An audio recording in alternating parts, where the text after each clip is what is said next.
ফেসবুকে বেগানা নারী বা পুরুষকে ফ্রেন্ড লিস্টে রাখা যাবে কিনা। দেখুন,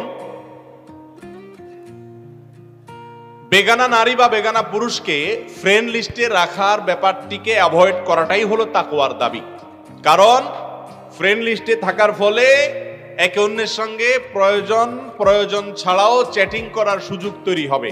প্রথম হয়তো জিজ্ঞেস করবে যে আপা বাড়ি কোথায়, এরপরে হয়তো জিজ্ঞেস করবেন কি খাইছেন, এরপরে আস্তে আস্তে নিচের দিকে নামবেন। আল্লাহ রাব্বুল আলামিন এমন ভাবে সৃষ্টি করেছেন নারী পুরুষকে, একে অন্যের কাছে যখন আসবে, যাদের সাথে বিবাহ বন্ধনে আবদ্ধ হওয়া হালাল, অর্থাৎ যারা আপনার গায়রে মাহরাম, অর্থাৎ যারা পরপুরুষ এবং পরনারী, এরকম মানুষদের যত সংস্রবে আসবেন, যত সান্নিধ্যে আসবেন, নিজেকে আপনি নিয়ন্ত্রণ করতে পারবেন না। টুডে অর টুমরো, আজ হোক আর কাল, আপনি আস্তে আস্তে আপনার মনকে খারাপ দিকে নিয়ে যেতে বাধ্য। এটা আল্লাহ তাআলা সৃষ্টি করেছেন এভাবে। আর এই জন্য আল্লাহ বলেছেন ওয়ালা তাকরাবুজ জিনা, তোমরা জেনার কাছেও যেও না। কারণ জেনা এমন একটা অপরাধ যেটার কাছে গেলে এরপরে ওইটাতে পতিত হয়ে যায়, নিজেকে নিয়ন্ত্রণ করতে পারে।